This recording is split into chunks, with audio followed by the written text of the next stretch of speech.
श्री राम जय जय राम। श्री राम जय राम। वसुदेव सुतं देवं कंसचाणूरमर्दनं देवकी परमानन्दं कृष्णं वन्दे जगद्गुरु। अतुलितबलधामं हेमशैलावदेहं धनुजवनकृशानं ज्ञानिनाम अग्रगण्यं सकलगुणनिधानं वानराणामधीशं रघुपतिप्रियभक्तं वादजातं नमामि। भक्त भक्ति भगवंत गुरु चतुर्वपुनामये इनके पद वंदन किए नासे विघ्न अनेक। हरिशरणम। श्री गुरु चरण कमलभ्यो नमः। श्री हनुमते नमः। श्री गोभ्ये नमः। प्रिय सज्जनों, हम लोग निरंतर रूप से श्रीमद् भागवत कथा का वाचन कर रहे हैं और आप लोग सुन रहे हैं। अभी तक हमने 16 अध्याय का प्रथम स्कंद के 16 अध्याय का स्वाध्याय कर चुके हैं, वाचन कर चुके हैं, जो कि आपने पूर्व में सुने हैं। आज हम प्रथम स्कंद के 17वें अध्याय का वाचन करेंगे। आप ध्यान पूर्वक सुनिएगा। किस प्रकार परीक्षित जी को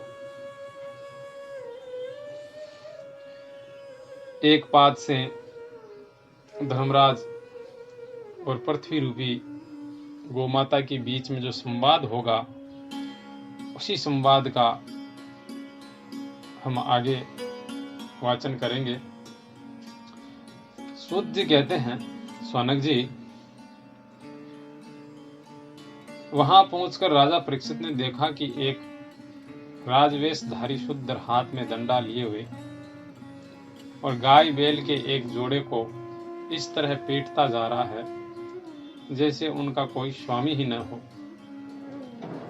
वह कमल तंतु के समान श्वेत रंग का बैल एक पैर से खड़ा कांप रहा था तथा शूद्र की ताड़ना से पीड़ित और भयभीत होकर मूत्र त्याग कर रहा था। धर्मोपयोगी दूध, घी आदि अवश्य पदार्थों को देने वाली वह गाय भी बार बार शूद्र के पैरों की ठोकरें खाकर अत्यंत दीन हो रही थी।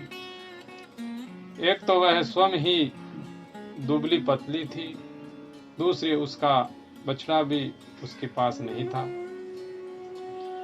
उसे भूख लगी हुई थी और उसकी आंखों से आंसू बहते जा रहे थे।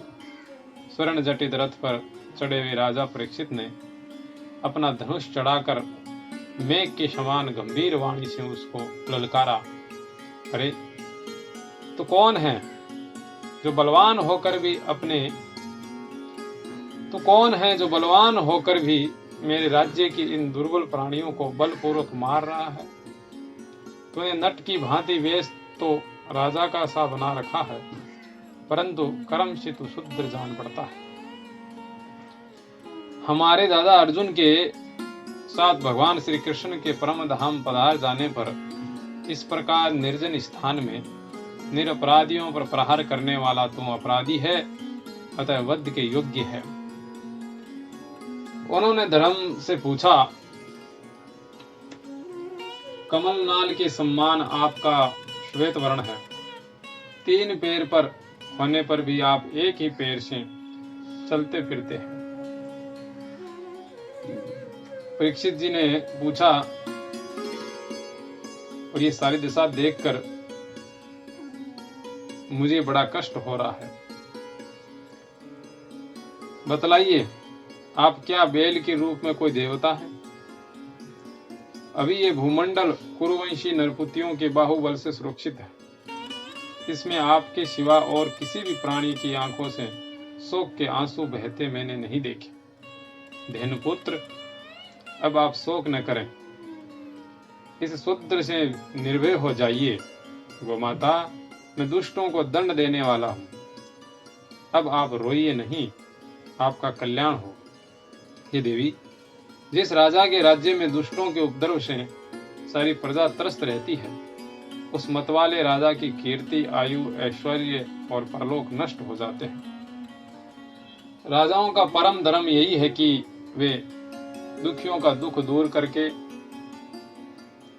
ये महादुष्ट और प्राणियों को पीड़ित करने वाला है, अतः मैं अभी इसे मार डालूंगा।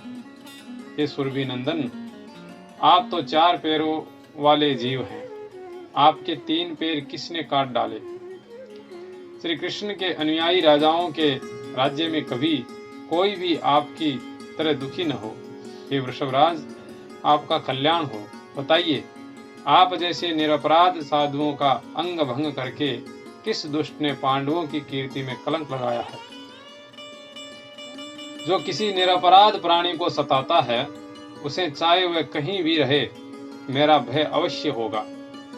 दुष्टों का दमन करने से साधुओं का कल्याण ही होता है। जो दंड व्यक्ति निरपराध प्राणियों को दुख देता है, वह चाहे साक्षात देवता ही क्यों न हो, मैं उसकी बाजूबंद से विभूषित भुजाओं को काट डालूंगा।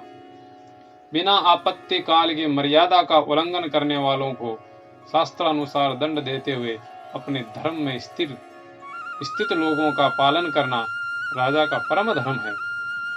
धर्म ने कहा, वृषभ रूप धर्म ने कहा, हे राजन, आप महाराज पांडु के वंशज है।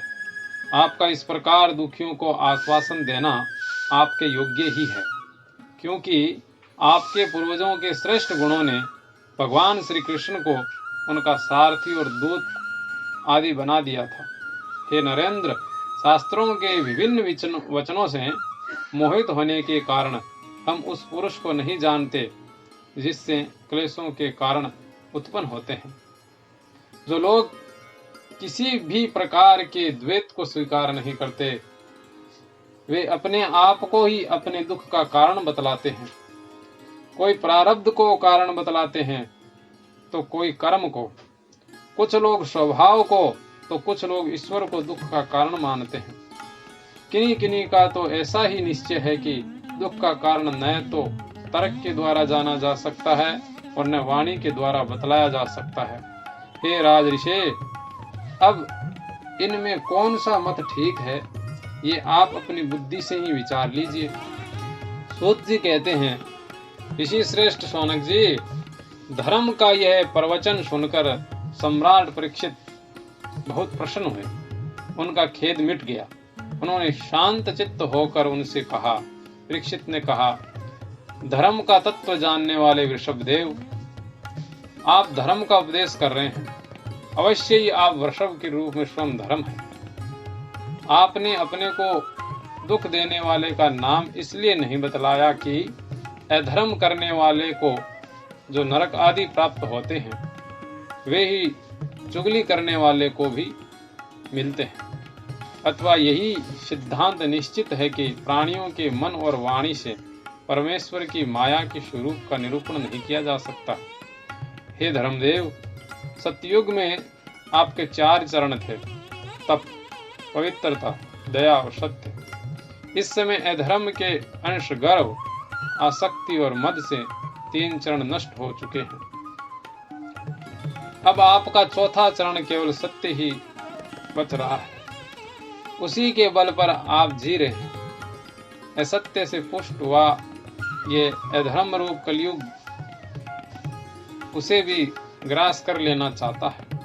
ये गोमाता साक्षात पृथ्वी है। भगवान ने इनका भारी बोझ उतार दिया था और ये उनके राशि राशि सौंदर्य बिखेरने वाले चरण चिन्हों से सर्वत्र उत्साहमयी हो गई थी। अब ये उनसे बिछुड़ गई है। हे साध्वी, अभागिनी की समान नेत्रों में जल भरकर ये चिंता कर रही है कि अब राजाओं का स्वांग बनाकर ब्राह्मण द्रोही शूद्र मुझे भोगेंगे। महारथी परीक्षित ने इस प्रकार धर्म और पृथ्वी को सांत्वना दी। फिर उन्होंने अधर्म के कारण रूप कलयुग को मारने के लिए तीक्ष्ण तलवार उठाई। कलयुग ताड़ गया कि ये तो अब मुझे मार ही डालना चाहते हैं। अतः झटपट उसने अपने राज चिन्ह उतार डाले और भय विह्वल होकर उनके चरणों में अपना सिर रख दिया। परीक्षित बड़े यशस्वी दीन वत्सल और शरणागत रक्षक थे। उन्होंने जब कलयुग को अपने पैरों पर पड़े देखा तो कृपा करके उसको मारा नहीं, अपितु हंसते हुए से उससे कहा। परीक्षित बोले, जब तू हाथ जोड़कर शरण आ गया तब अर्जुन के यशस्वी वंश में उत्पन्न हुए किसी भी वीर से तुझे कोई भय नहीं है, परंतु तू अधर्म का सहायक है, इसलिए तुझे मेरे राज्य में बिल्कुल नहीं रहना चाहिए। तेरे राजाओं के शरीर में रहने से ही लोभ, झूठ, चोरी, दुष्टता, स्वधर्म त्याग, दरिद्रता, कपट, कलह और दंभ और दूसरे पापों की बढ़ोतरी हो रही है।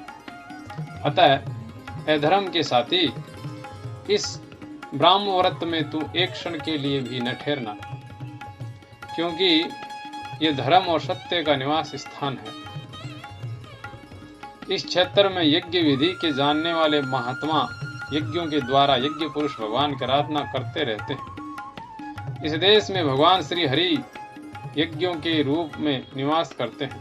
यज्ञों के द्वारा उनकी पूजा होती है और वे यज्ञ करने वालों का कल्याण करते हैं।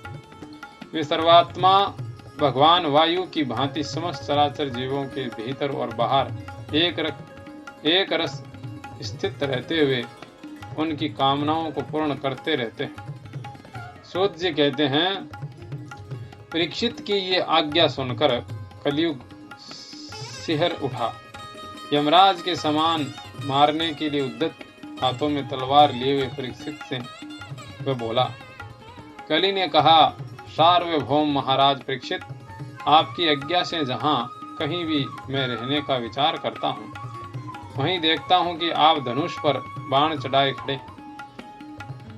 धार्मिक शिरोमणे, आप मुझे वह स्थान बतलाइए जहाँ मैं आपकी आज्ञा का पालन करता हुआ स्थिर होकर रह सकूं। सूत जी कहते हैं, कलयुग की प्रार्थना स्वीकार करके राजा परीक्षित ने उसे 4 स्थान दिए।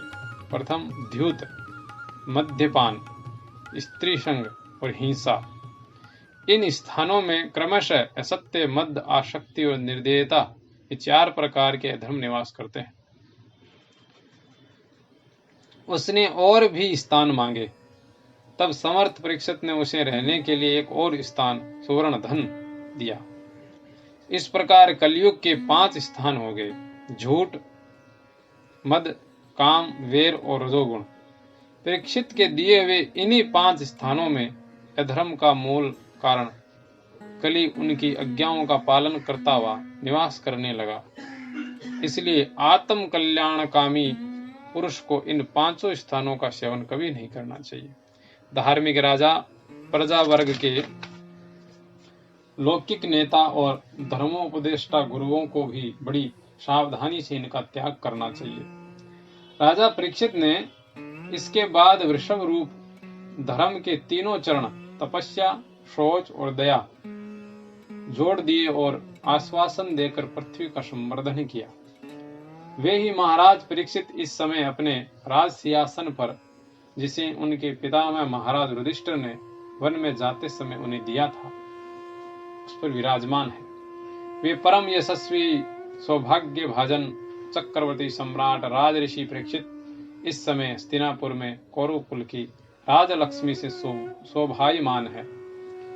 अभिमन्यु नंदन राजा परीक्षित वास्तव में ऐसे ही प्रभावशाली है जिनके शासन काल में आप लोग इस दीर्घकालीन यज्ञ के लिए दीक्षित हुए हैं। हरिशरणम हरिशरणम। प्रिय सज्जनों, इस प्रकार धर्म रूप वृषभ, गोमाता का रूप धारण की हुई पृथ्वी और कली का रूप धारण किया हुआ जो राजा था, उसके बीच में सारा संवाद हुआ। और राज ऋषि परीक्षित ने किस प्रकार आपने देखा कि कलयुग को जो 5 स्थान दिए, वो 5 स्थानों में आज सबसे ज्यादा दोष आप सब लोगों को पृथ्वी होता है। मद्यपान, जुआशाला इत्यादि में तो हम देखते ही हैं कि झगड़ा, बेईमानी, लड़ाई, टंटे ये सब रहते हैं। स्त्री संग में पड़ के भी व्यक्ति पता नहीं क्या क्या कर देता है, ये भी आपको पता है। धन के लोभ में भी व्यक्ति न जाने क्या क्या कर देता है। लोभ के कारण सारे रिश्तों को भी त्याग देता है। और हिंसा में तो कलयुग साथ साथ निवास ही करता है, क्यों हिंसा जो करता है वो बड़ा निर्दयी होता है, उसमें किसी प्रकार की दया करुणा वात्सल्य का बड़ा अभाव होता है। इसलिए प्रिय सज्जनों, ये जो 5 स्थान है, दूसरा स्वर्ण जो धन के रूप में ही हम सब लोग जानते हैं, सोने को ही धन बोलते हैं, इन 5 स्थानों को जो भगवत प्राप्ति करना चाहता है, जो वास्तव में शांति चाहता है, उसको इन 5 से दूर रहना चाहिए। इन 5 में किसी भी प्रकार की आसक्ति न हो, उसके लिए भगवान से बार बार प्रार्थना करनी चाहिए। हरिशरणम। आगे हम 18वां अध्याय का वाचन करेंगे, आप ध्यान पूर्वक सुनते रहिए। आशा और विश्वास है कि निश्चित रूप से इस श्रीमद् भागवत कथा के श्रवण से आपके ज्ञान में अभिवृद्धि होगी और ये ज्ञान आपके जीवन में काम आएगा, आपका मार्गदर्शन करेगा जीवन में। क्योंकि जीवन के पथ पथ पर समस्याओं का आगमन होता है, उन समस्याओं के समाधान के लिए हमारे शास्त्रों में जो प्रदत्त ज्ञान है, वही ज्ञान हमारा प्रकाश है, वही हमारा विवेक है। उन्हीं के ही प्रकाश से हम जीवन में उन मार्गों में आने वाली बाधाओं को इस ज्ञान के द्वारा उसका निवारण करके जीवन को शांति में, आनंद में व्यतीत कर सकते हैं। हरिशरणम। आगे कथा आप सुनते रहें, हमारा तो आपसे यही निवेदन है। हरिशरणम।